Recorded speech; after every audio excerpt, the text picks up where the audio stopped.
Hello student, स्वागत है एक बार फिर से आपका अपने यूट्यूब चैनल टारगेट सेमेस्टर में। आज के इस लेक्चर्स में हम लोग पढ़ने वाले हैं पॉलिटिकल साइंस को।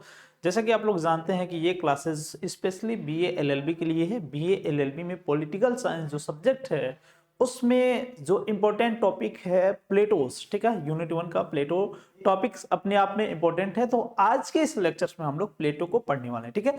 सिंपली उनके बारे में जानेंगे, उनका जो साधारण सा जीवन है उनके बारे में जानेंगे, फिर उन्होंने किस तरीके से अपने जीवन में नई दिशा लाई और फिर वो कैसे एक दार्शनिक बन गए और फिर वो कैसे न्याय का सिद्धांत दिए या फिर आइडियल स्टेट का सिद्धांत दिए। यानी कि हम लोग ये कहें कि उन्होंने जो जितने भी सिद्धांत दिए, जैसे हम लोग को तो यहाँ पे सिर्फ पढ़ना है आइडियल स्टेट का सिद्धांत और न्याय का सिद्धांत, तो इसके बारे में हम लोगों को अच्छे तरीके से समझना है, जानना है, इस लेक्चर्स में कवर करना है, ठीक है।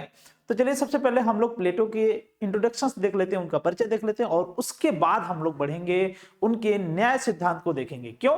क्योंकि उस समय कंडीशंस कुछ ऐसा था, बेसिकली यूनान में ऐसे कंडीशंस थे कि वहां पे लोग न्याय को कुछ भी मानते थे। मतलब अगर वो 10 जगह जाकर के एक तरीके से जानकारी करते थे तो पता चलता था कि यहाँ की न्याय की अवधारणा कुछ और है, वहां की न्याय की अवधारणा कुछ और है। कोई कहता है कि भाई संप्रभु ही न्याय है, कोई कहता था भाई जो जैसा करता है उसके साथ वैसा करो, वो यही न्याय है। तो इन सभी को देखते हुए जो प्लेटो महोदय हैं वो सोचते हैं कि अरे भाई ये सब चीज तो गड़बड़ है, ठीक है। तो बेसिकली किस तरीके से इन सभी बातों को उन्होंने जनता के समक्ष रखा, पॉपुलेशंस के समक्ष रखा और अपनी बातों को किस तरीके से एक्सप्लेन किए, इनके बारे में हम लोग समझते हैं, ठीक है। तो सबसे पहले आज का जो हमारा टॉपिक है वो है प्लेटो।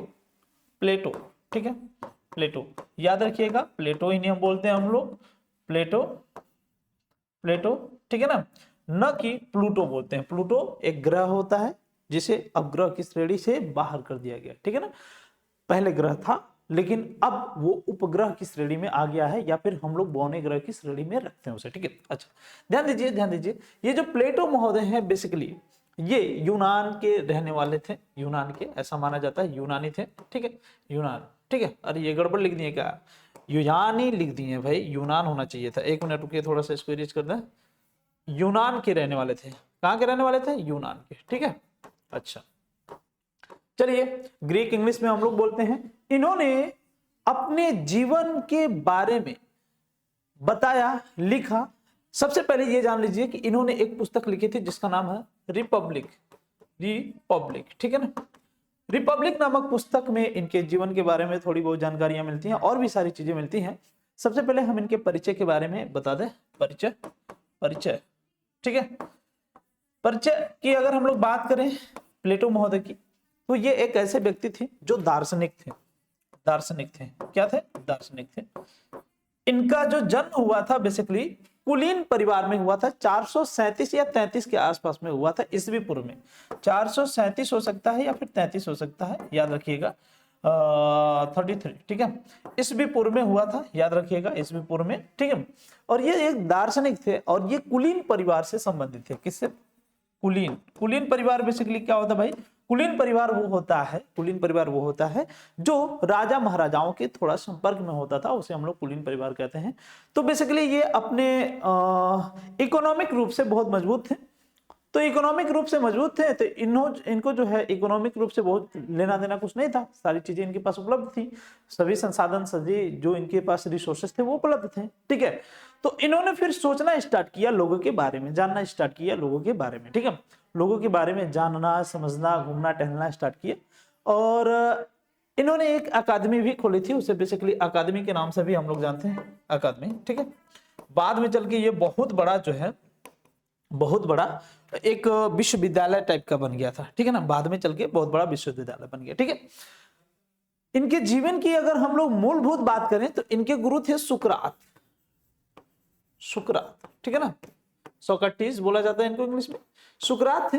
सुकरात से शिक्षा लेने के बाद ये लोगों के बारे में, लोगों के जीवन के बारे में, लोगों के जीवन के बारे में, लोगों के जीवन और जीवन में बेसिकली कौन से जीवन के बारे में, तो सामाजिक और राजनीतिक, सामाजिक और राजनीतिक जीवन के बारे में, राजनीतिक जीवन के बारे में जानने के लिए, समझने के लिए और खास करके न्याय को समझने के लिए ये यात्रा पर निकल गए और जीवन भर घूमे टहले, फिर वापस से आए अपने देश में और फिर इन्होंने सिद्धांत दिया और बताया कि भाई न्याय क्या होता है, सामाजिक चीजें क्या होती हैं, राजनीतिक चीजें क्या होती हैं।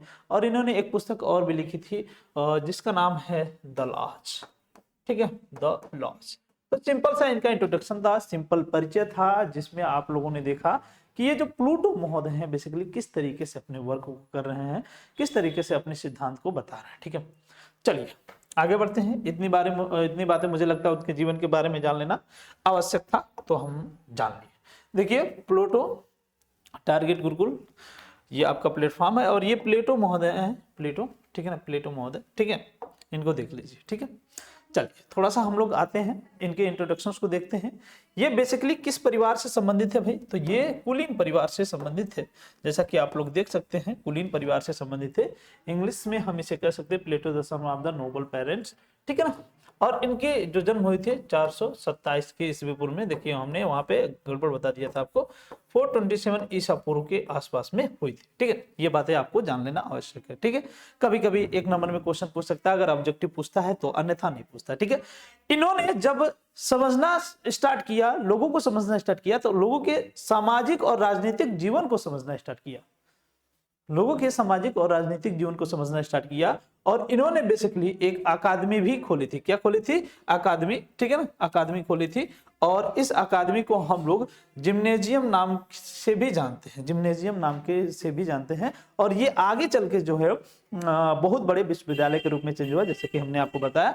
और इसमें उन्हीं लोगों को एंट्री दी जाती थी जो गणित के बारे में जानकारी रखते थे, जो मैथ्स के बारे में जानकारी रखते थे, मैथ के बारे में, उन्हीं को ही यहाँ पे एंट्री मिलती थी, अन्यथा एंट्री किसी को नहीं मिलती थी। ठीक है, इन्होंने पुस्तक जो लिखी थी द रिपब्लिक नामक पुस्तक लिखी थी, जैसा कि यहाँ पे आप देख सकते हैं। और इसी रिपब्लिक नामक पुस्तक में इन्होंने न्याय का सिद्धांत दिया था, न्याय का सिद्धांत। ठीक है, और साथ ही साथ इन्होंने आदर्श राज्य का सिद्धांत दिया था, आइडियल स्टेट का सिद्धांत दिया था। और इन्होंने ही बताया था कि जो राजा होता है वो दार्शनिक होना चाहिए। बात समझ में आई? राजा जो होता है दार्शनिक होना चाहिए। लेकिन चूंकि हम लोग पढ़ रहे हैं बीए एलएलबी के लिए, तो इनके जो आइडियल स्टेट के सिद्धांत हैं इनको पढ़ने वाले हैं, और साथ ही साथ हम लोग पढ़ने वाले हैं न्याय का सिद्धांत इनका। ठीक है, तो जब ये अपने जीवन को समझने के लिए, जानने के लिए अपने गुरु से शिक्षा प्राप्त करने के बाद निकलते हैं, ठीक है, तो ये राज्य के बारे में बताते हैं कि राज्य एक साधन है। राज्य क्या होता है? एक साधन है। ठीक है ना, संपूर्ण समाज के लिए एक साधन है। ये बात बेसिकली राज्य के बारे में इन्होंने बताई। आगे जब ये चलते हैं तो देखते हैं कि प्लेटो न्याय के सिद्धांत के बारे में काफी कुछ भ्रामक विचार हम लोग कह सकते हैं, भ्रांतियां क्या थी? विद्यमान थी समाज में। ठीक है, इसको अगर हम लोग समझे तो प्लेटो evaluated certain theories of his time on justice found loopholes in each of subsequently presented his ideas. The theories are, प्लेटो ने न्याय पर अपने समय के कुछ सिद्धांत का मूल्यांकन किया, न्याय के सिद्धांत को देखा, मूल्यांकन किया, तो भ्रामक विचार उनको मिले न्याय के बारे में। कैसे विचार मिले? भ्रामक विचार मिले।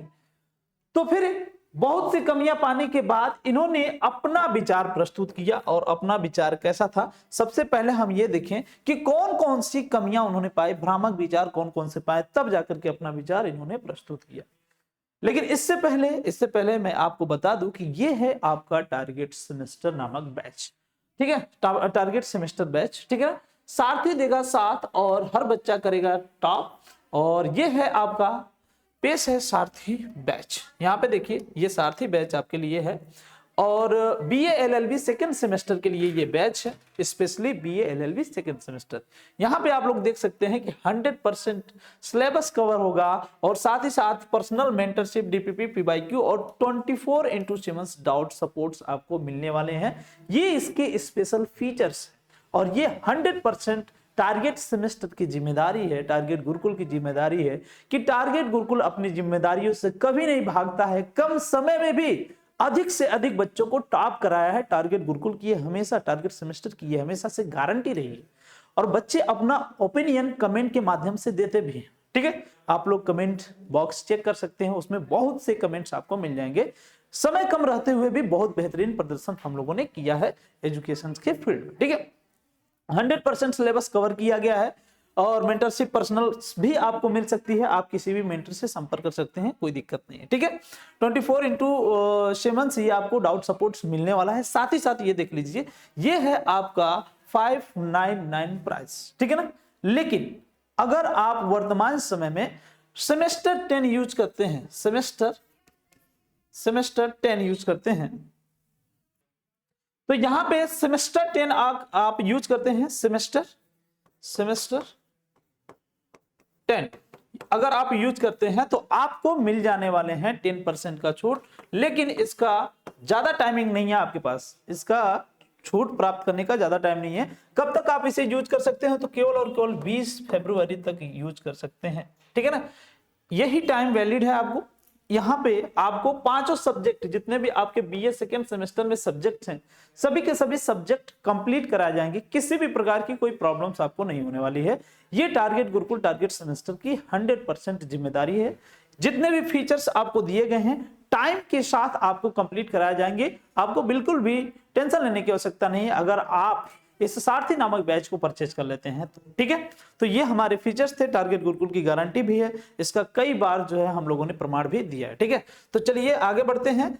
किसी भी प्रकार की समस्या इसमें नहीं होने वाली है, बेफिक्र आप इसको परचेज कर सकते हैं। अगर आप 20 फरवरी के अंदर इसको यूज करते हैं तो फिर आप 599 से भी 10% कम में पा जाएंगे ये बैच को। ठीक है, तो चलिए स्टार्ट करते हैं आगे की कहानी। प्लेटो की कहानी हम लोग पढ़ रहे थे, प्लेटो के बारे में देखा हमने। प्लेटो के बारे में हमने देखा कि जो प्लेटो महोदय हैं, ये जब निकलते हैं, समझते हैं, सबके सामाजिक जीवन और राजनीतिक जीवन का अध्ययन करते हैं, तो पता चलता है कि बहुत सी भ्रांतियां समाज में फैली हुई हैं और ये हमें दूर करना है। वो दूर करने की गारंटी ले लेते हैं। ठीक है, जब वो न्याय के बारे में जानते हैं, न्याय के बारे में समझते हैं, जब जस्टिस के बारे में समझते हैं, तो कहते हैं कि भाई ये तो बहुत गलत है, जस्टिस के बारे में इतनी बड़ी बड़ी भ्रांतियां फैली हुई हैं, तो चलिए हम उसको दूर करते हैं। ठीक है, ये प्लेटो महोदय का कहना था। ठीक है, उन्होंने देखा कि ट्रेडिशनल रूप से, परंपरागत रूप से कुछ ऐसे भ्रांतियां फैली हुई हैं जो न्याय के बारे में गलत कॉन्सेप्ट, गलत अवधारणा प्रस्तुत करती हैं।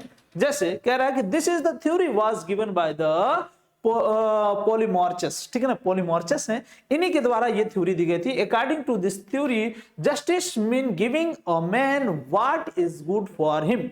मतलब कह रहा है कि किसी भी व्यक्ति के लिए जस्टिस वो है जो उसके लिए अच्छा है। मतलब किसी भी व्यक्ति के लिए जो अच्छा है उसे, वही उसका जस्टिस है। जैसे मैं किसी को मार दूं, ये मेरे लिए अच्छा है, तो यही न्याय है। बात समझ है कि नहीं?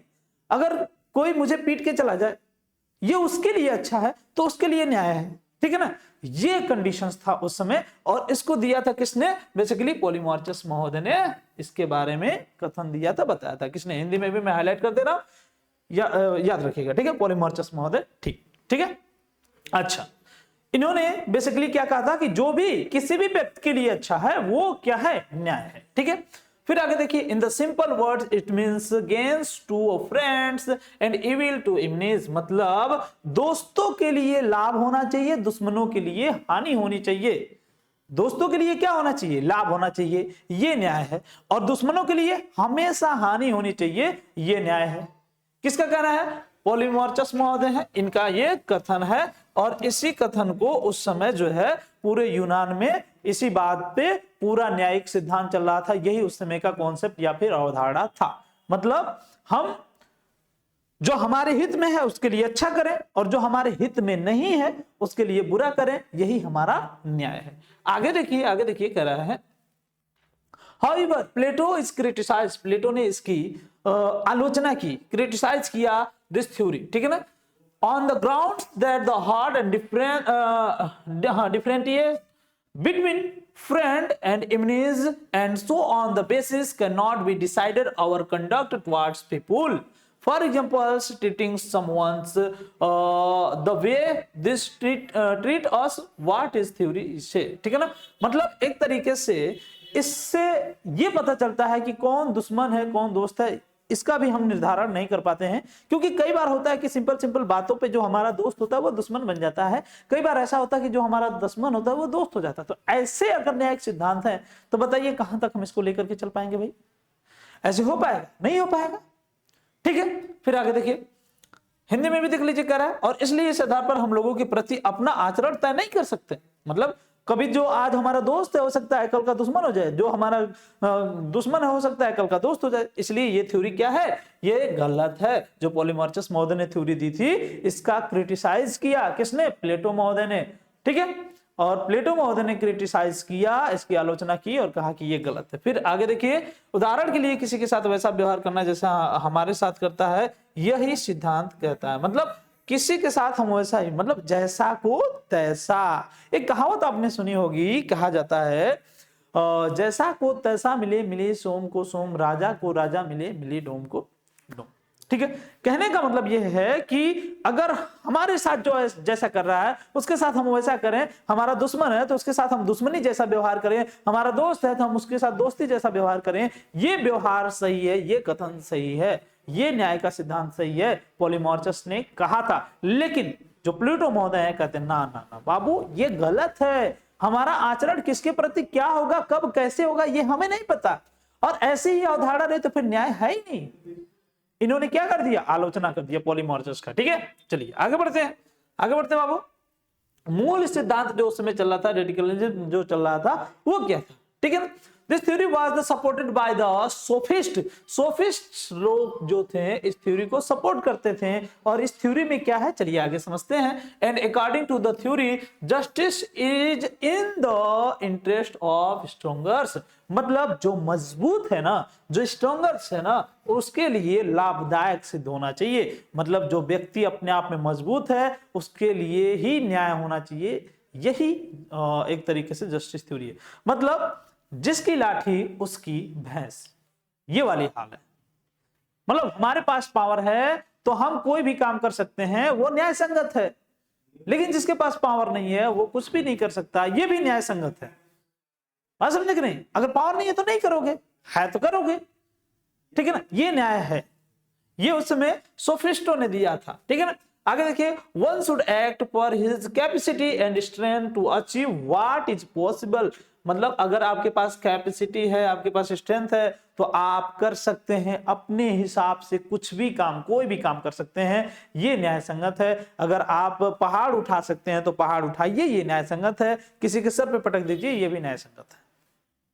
उस समय सोफिस्टों ने ये कॉन्सेप्ट न्याय का दिया था।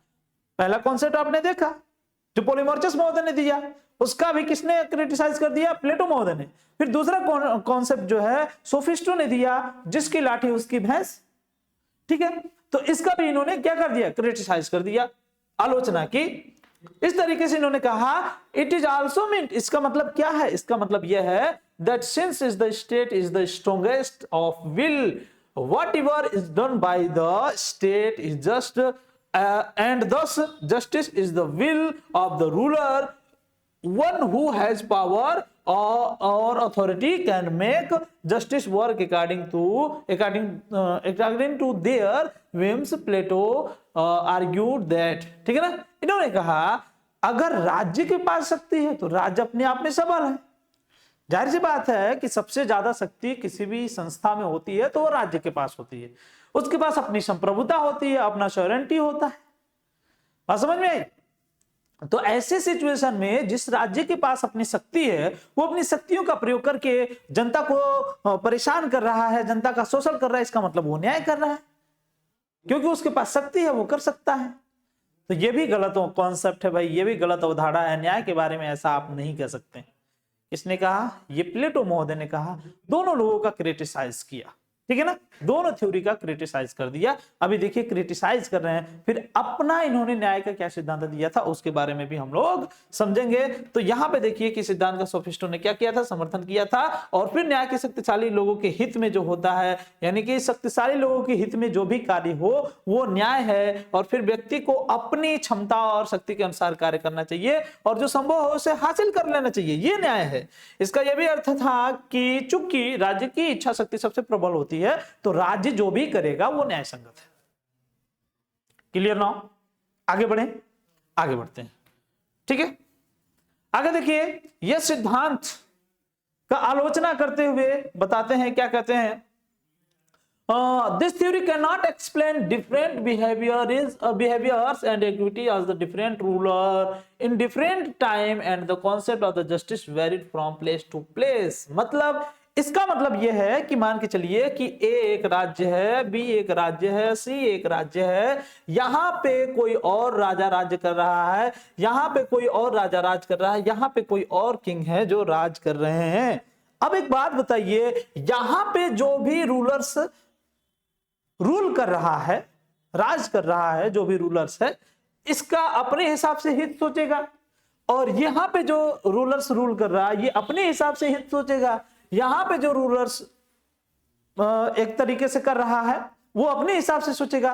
तो तीनों जगह का, ये तीनों प्लेस पे ए बी सी तीनों प्लेस की अगर हम लोग बात करें तो तीनों प्लेस के लोगों पे अपना जो न्याय का कॉन्सेप्ट है, जो न्याय की क्रियाएं प्रतिक्रियाएं हैं, जो एक्टिविटीज है, वो डिफरेंस हो जाएगी कि नहीं हो जाएगी?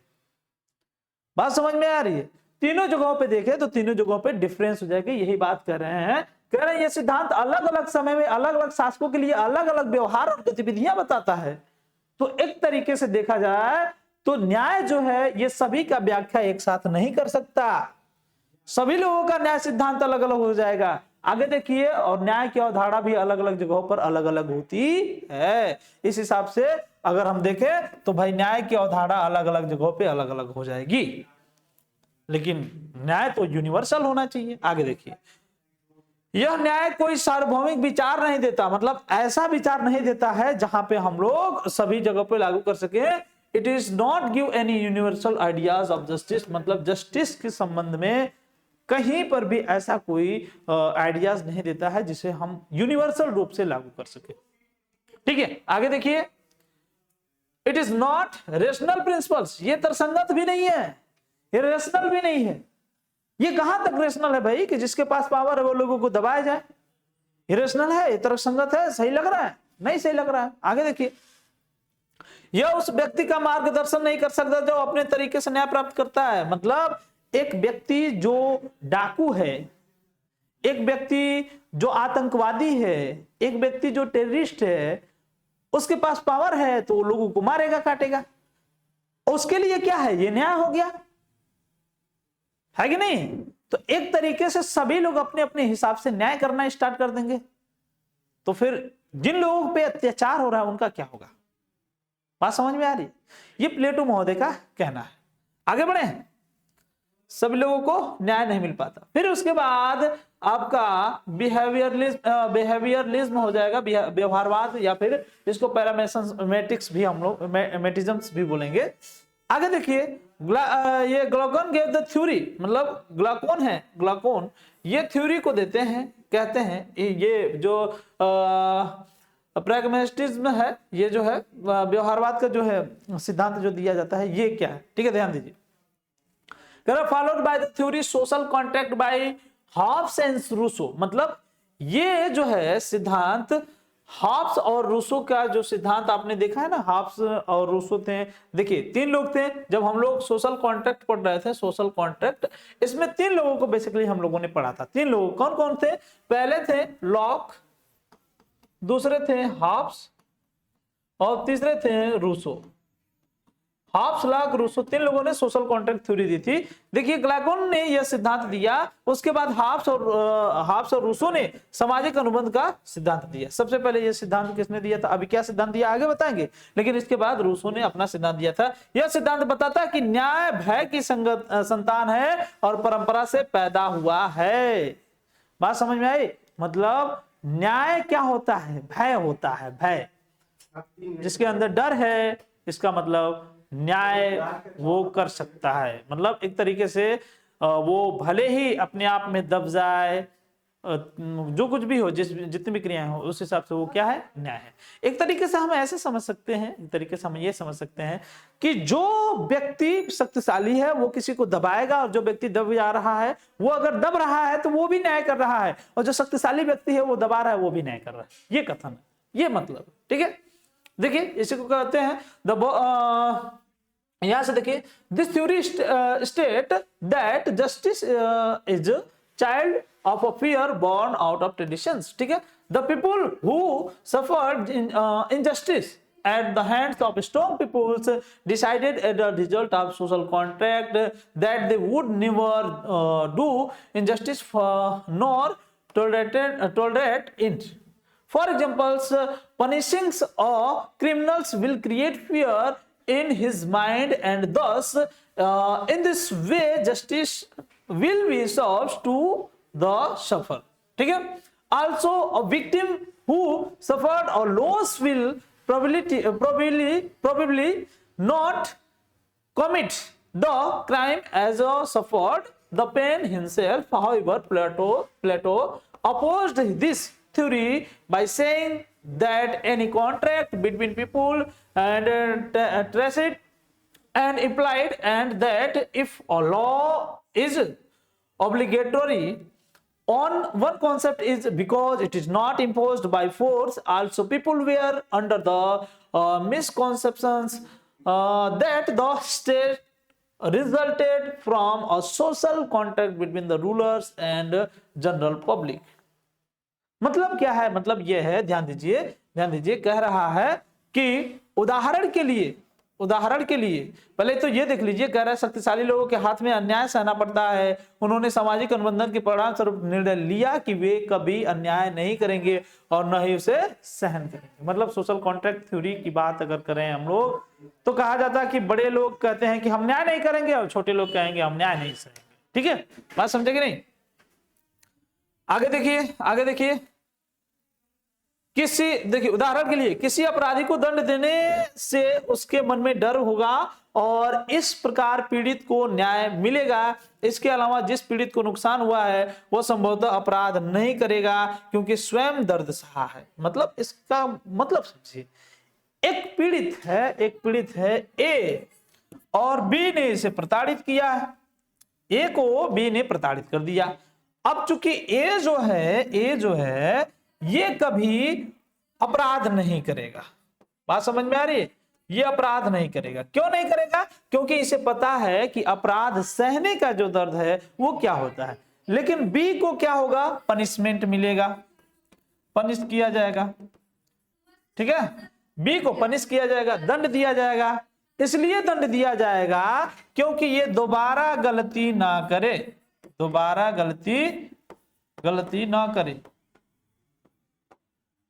बात समझ में आ गई?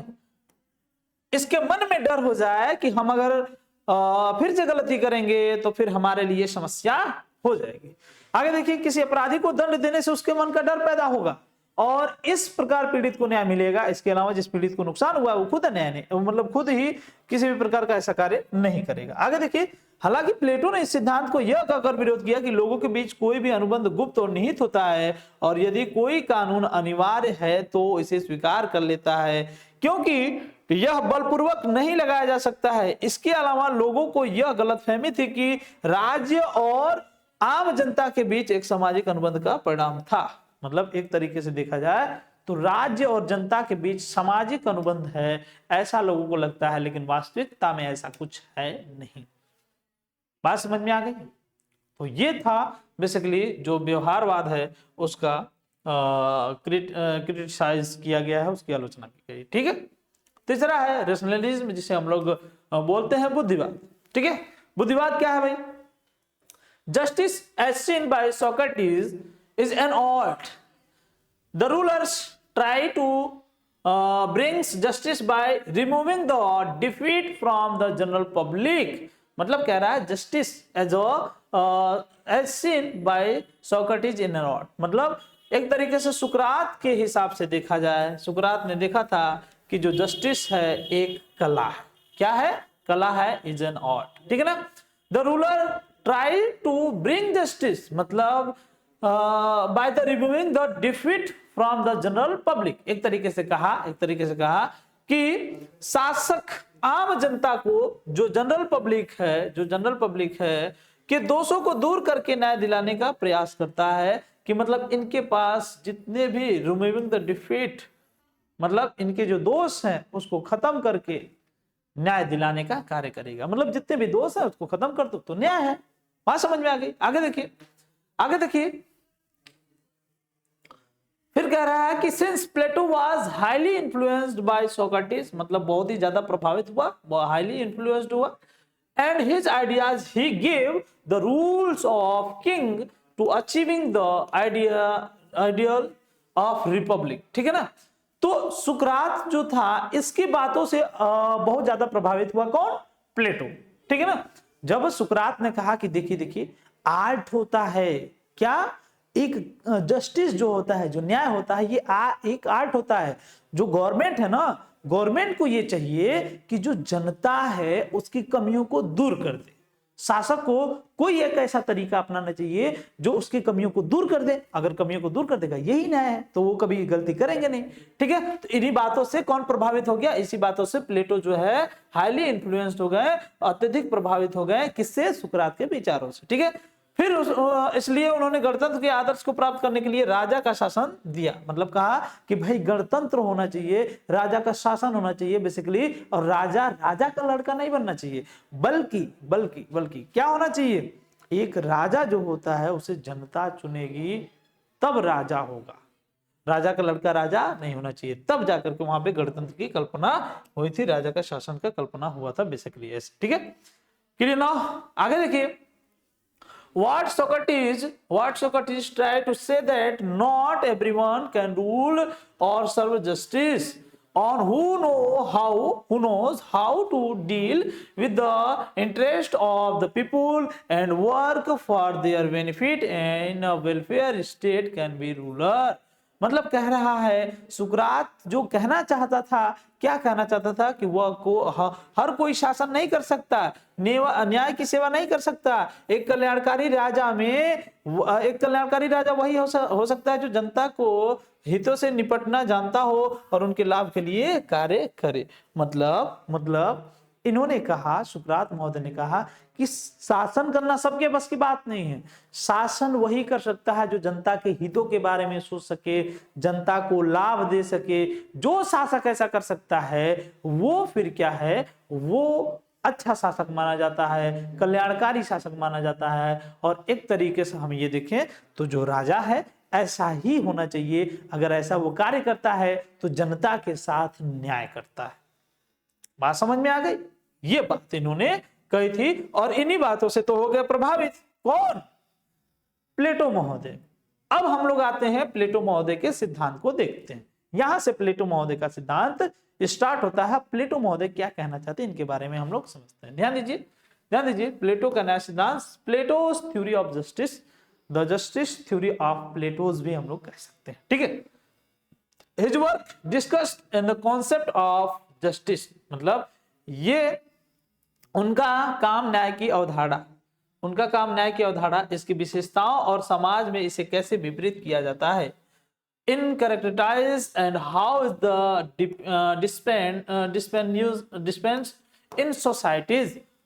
He developed his theory based on the imagination of ideal state and not or actual survey of any particular areas, making to mostly philosophical। मतलब इन्होंने आइडियल स्टेट की कल्पना की। किसकी भाई? आइडियल स्टेट की। कहाँ है?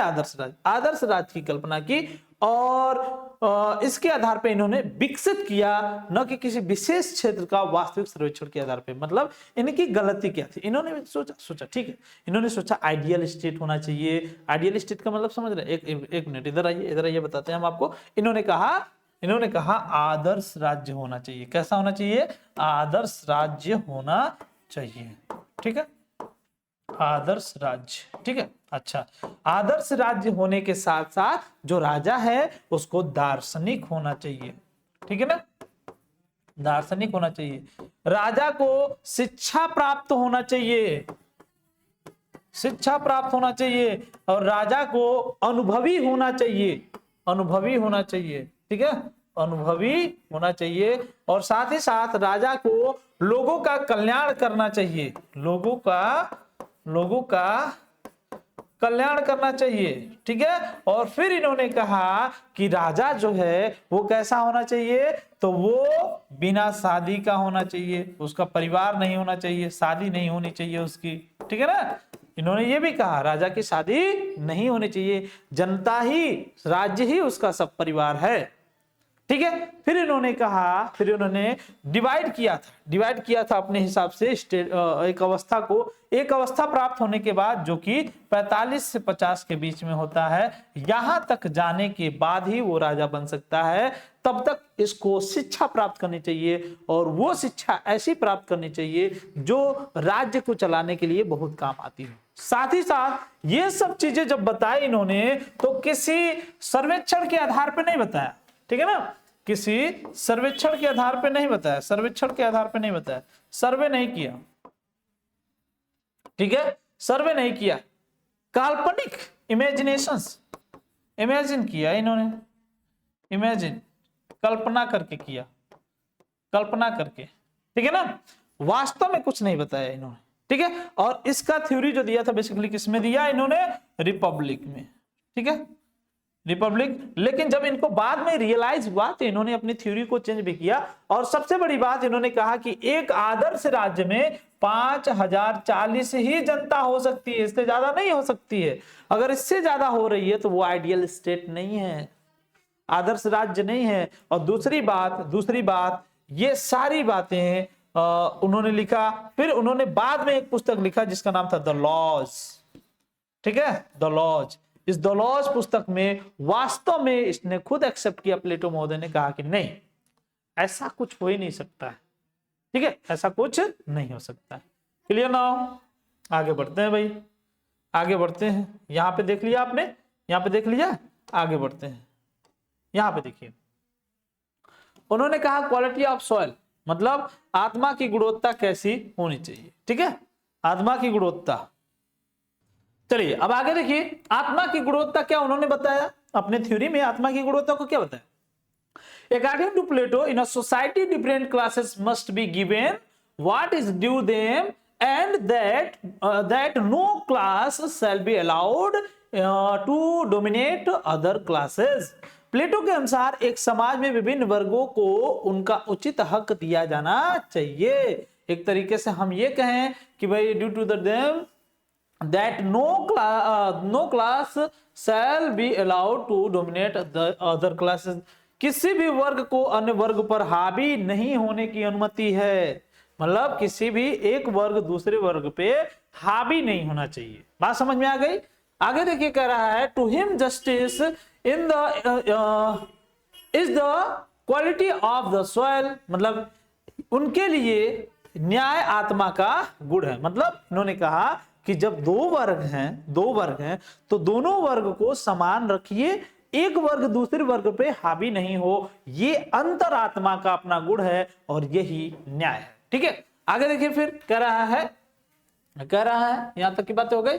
It does not depend on upon external source of power, and it is the voice of the consensus and of the man. He states that human personality is a result of three tendencies: knowledge, physical tendencies and spiritual tendencies. मतलब उन्होंने कहा मतलब जो मनुष्य है, एक चीज और देखिए, यह किसी बाहरी शोध पर शक्ति पर निर्भर नहीं है, यह मनुष्य की अंतरात्मा की आवाज है। कौन सी बातें इन्होंने मनुष्य की अंतरात्मा की आवाज कही।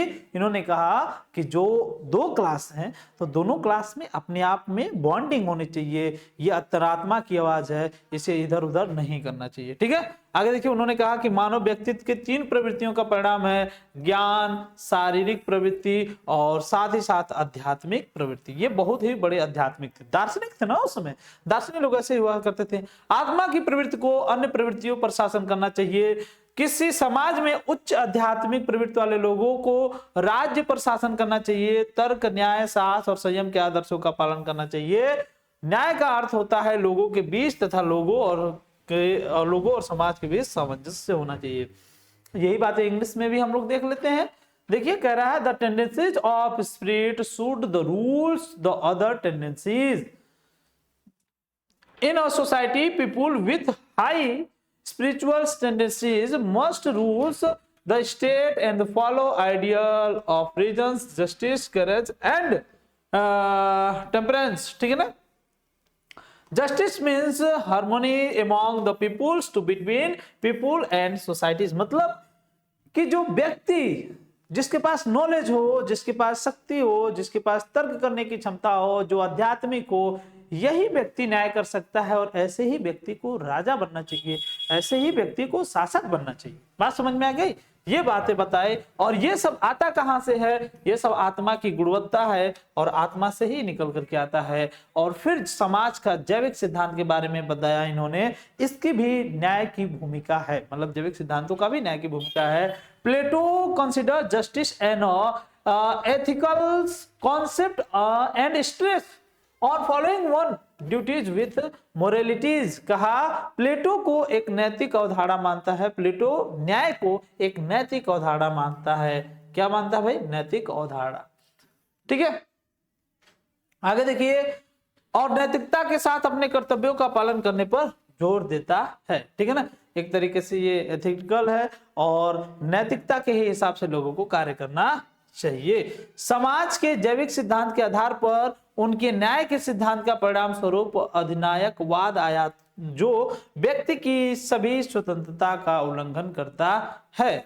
ठीक है ना, जैविक सिद्धांत के आधार पर उनके न्याय के सिद्धांत के परिणाम स्वरूप अधिनायकवाद आया। ठीक है ना, देखिए his theory of justice on the basis of origins theory of society resulted the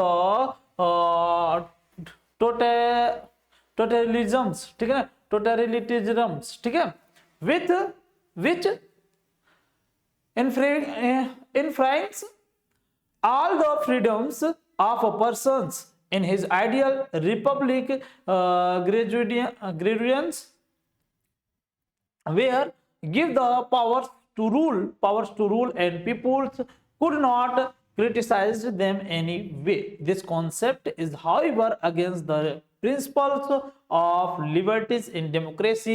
He tried to create an ideal societies with the help and social justice, but could not do so as it create practices the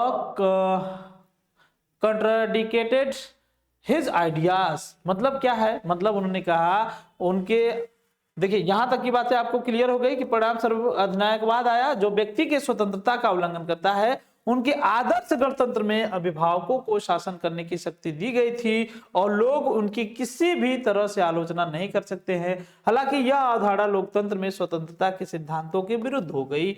उन्होंने सामाजिक न्याय की मदद से आदर्श समाज बनाने की कोशिश की, लेकिन ऐसा नहीं कर सके क्योंकि ऐसी प्रथाओं का निर्माण हुआ जो विचार उनके विचार के विपरीत हो गए। इन्होंने जो सिद्धांत दिया, बेसिकली इन्होंने कहा कि जो व्यक्ति हैं अधिनायकवाद हैं, इसलिए अधिनायकवाद है क्योंकि जिनके पास इतना सब कुछ हो जाएगा वो अपने आप को कहेंगे कि हम सबसे बड़े हैं, और फिर जो उन्होंने आइडियल स्टेट हो जाता उसके विपरीत की कंडीशंस क्रिएट हो जाएगी, और ऐसा हुआ भी। ठीक है, तो यहां तक की बातें मुझे लगता है आपको क्लियर हो चुकी हैं। आगे देखिए, न्याय के लक्षण, कैरेक्टरिस्टिक ऑफ जस्टिस। न्याय के लक्षण क्या है भाई? सोशल स्ट्रेटिफिकेशंस, सामाजिक संतुष्टि।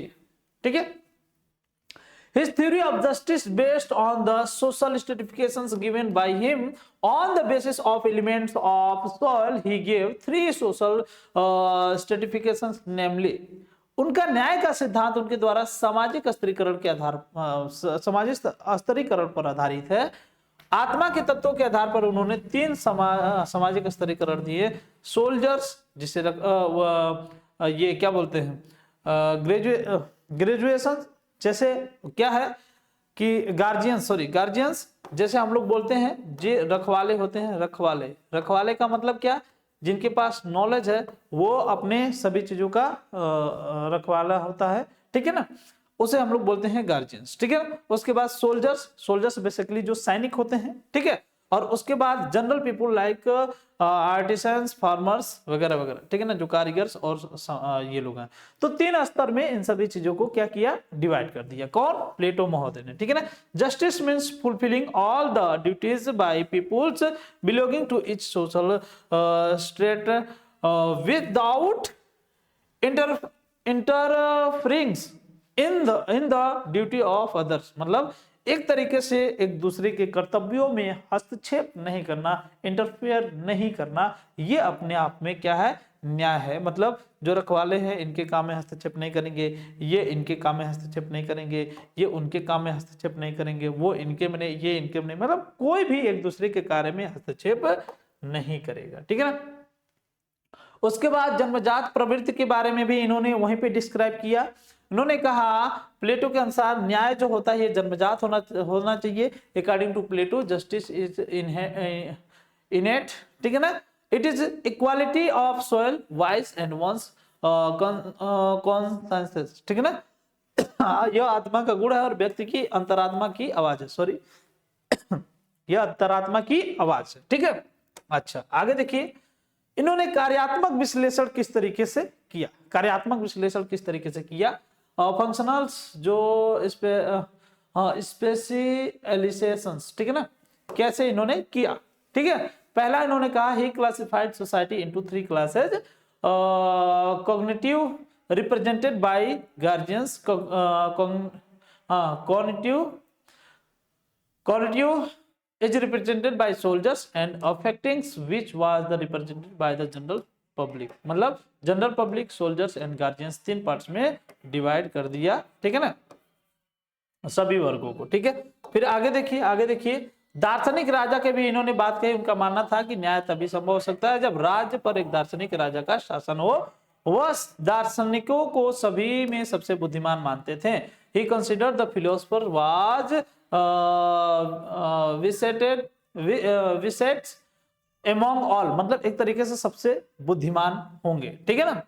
आगे देखिए साम्यवाद की भी इन्होंने बात कही थी। He suggested the communism of women and properties among the guardians and soldiers.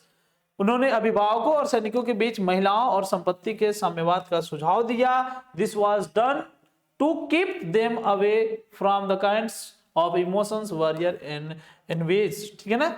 ऐसा उन्हें किसी भी तरीके से भावनाओं, चिंताओं और ईर्ष्या से दूर रखने की बात के लिए कहा था। मतलब उन्होंने कहा कि अगर किसी भी व्यक्ति के पास ये चीजें नहीं है, जैसे महिलाएं, फैमिली और भी सारी चीजें, तो फिर उन्हें किसी भी प्रकार की चिंता की बात नहीं है। वो चूंकि दार्शनिक है, उसके पास पावर्स भी है, उसके पास समझदारी भी, नॉलेज भी है, तो एक तरीके से वो सभी कार्यों को बखूबी ढंग से निभा सकता है और कहीं ना कहीं वो राज्य को चलाने में सफल हो सकता है, ठीक है। ये बात उन्होंने कही थी। फिर आगे बढ़ते हैं भाई, सार्वभौमिकता के यूनिवर्सल के बारे में क्या कहा। वे न्याय के सिद्धांत को सार्वभौमिक मानते हैं। यह किसी भी स्थान, समाज विशेष में नहीं होना चाहिए, सभी जगह समान होना चाहिए। It is the same everyone, any place, society, any time.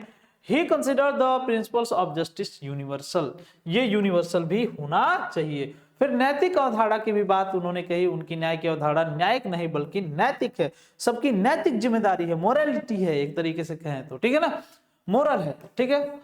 और फिर जो है न्याय प्राप्त करते समय नैतिक दायित्वों को पूरा करना अनिवार्य है, न कि न्यायिक कर्तव्य को। मतलब आप नैतिक कर्तव्यों को पूरा करिए, नैतिक दायित्वों को ध्यान रखिए कि आपका नैतिक जिम्मेदारी क्या होना चाहिए, तो फिर न्याय करने की आवश्यकता ही नहीं रह जाएगी।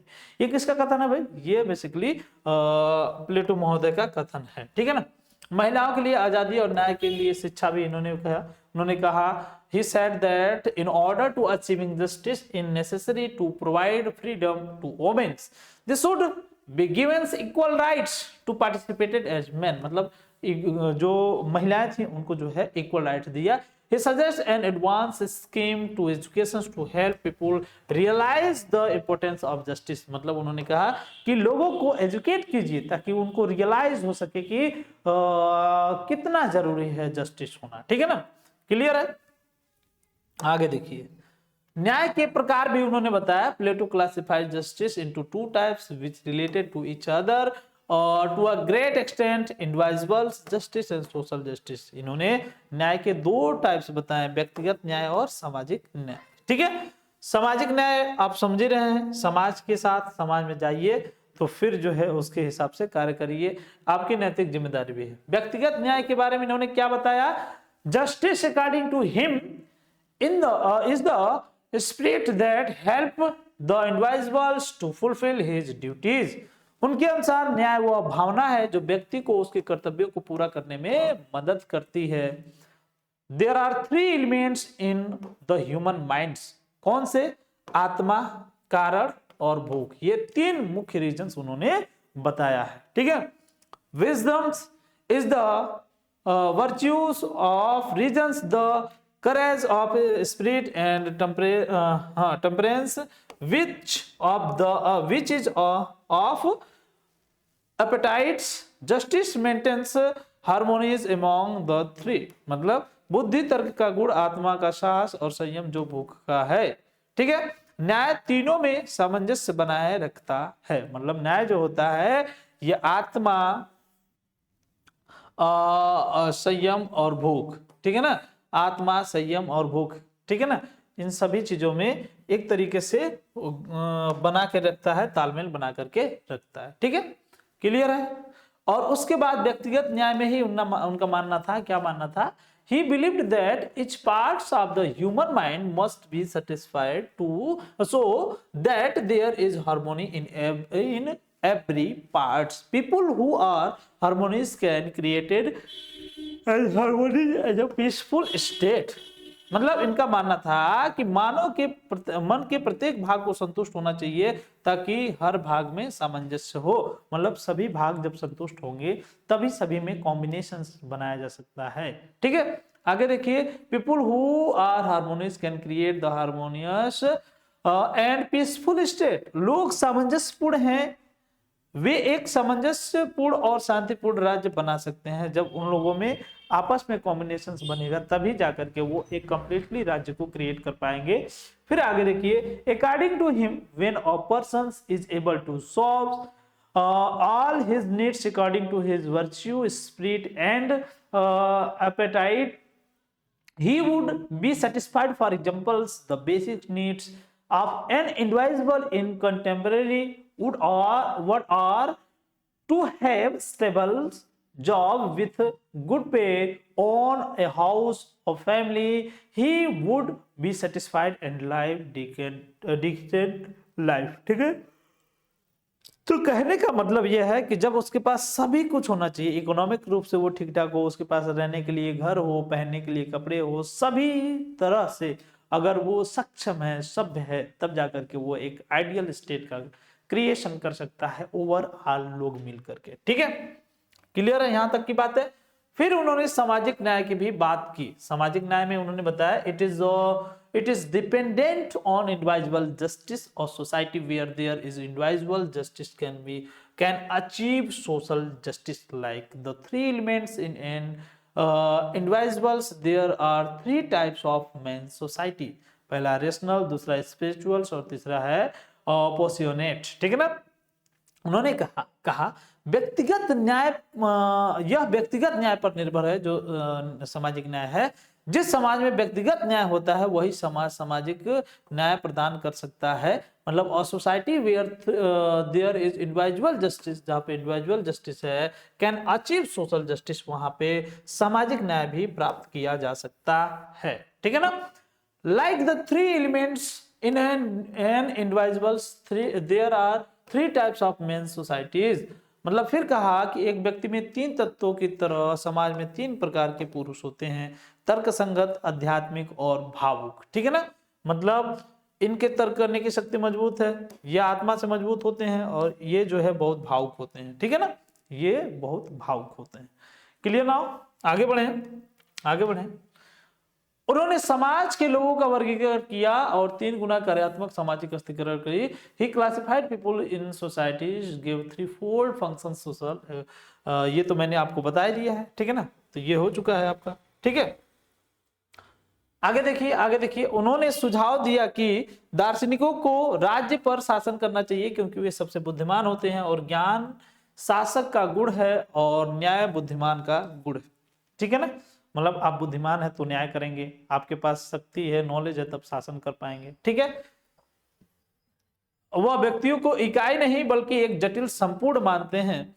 उनका उद्देश्य व्यक्तिगत सुख नहीं बल्कि संतुष्टि के महत्व का एहसास होना चाहिए, जिसके परिणाम स्वरूप उनके सभी अंगों में सामंजस्य स्थापित होना चाहिए। यही बात इंग्लिश में he recommended that philosopher must rule the state as they are reset of all, and wisdom is virtue of the rulers and justice is the virtue of the wise। ठीक है, he considers individual as a complex whole और not single unit, मतलब सभी का संतुष्टि होना जरूरी है, अपने आप को केवल संतुष्ट रखना जरूरी नहीं है। his aim to must not be a personal pleasure, किसी भी प्रकार से कोई पर्सनल प्लेजर नहीं होना चाहिए, but should realise the importance of the satisfaction which result in the harmony of the all his parts. मतलब किसी भी एक चीज को सेटिस्फाई करना है तो ओवरऑल जितने लोगों का सामंजस्य बनता है, सभी में कॉम्बिनेशन जब तक नहीं होगा तब तक किसी एक पार्टिकुलर को किसी भी प्रकार से प्लेजर्स नहीं फील हो सकता है। ठीक है, this theory can be easily related to the caste system in India in earlier times. मतलब ये थ्योरी उस समय इंडिया के कास्ट सिस्टम से रिलेटेड थी। In earlier time people in India used to believe that the son of the Brahmin must be Brahmin and son of the Kshatriya must of the fight and countries also. मतलब ब्राह्मण के पुत्र ब्राह्मण और क्षत्रिय के पुत्र क्षत्रिय, उस समय कंडीशन था इन वैदिक कल्चर्स। ठीक है, अच्छा आगे देखिए कह रहा है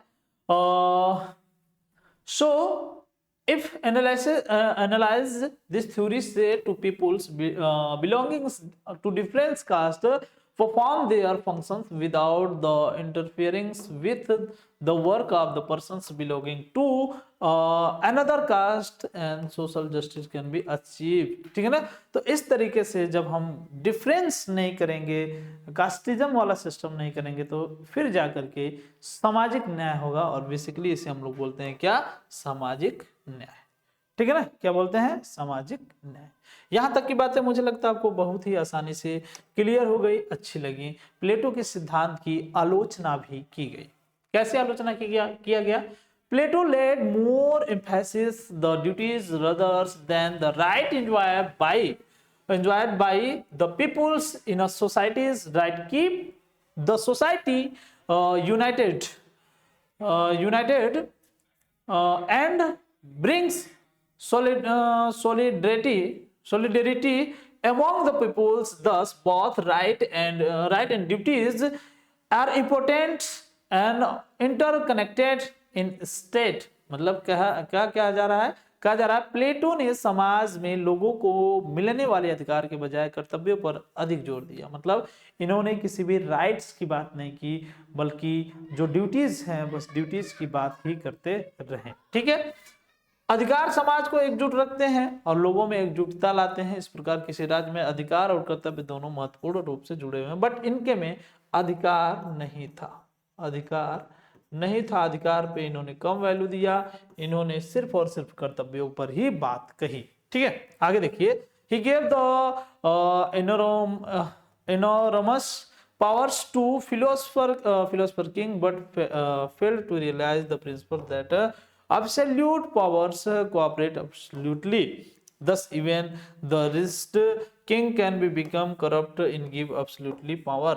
कह रहा है उन्होंने दार्शनिक राजा को भारी शक्तियां दे दी, लेकिन इस सिद्धांत को समझने में असफल रहे कि पूर्ण शक्ति पूरी तरीके से भ्रष्ट करती है।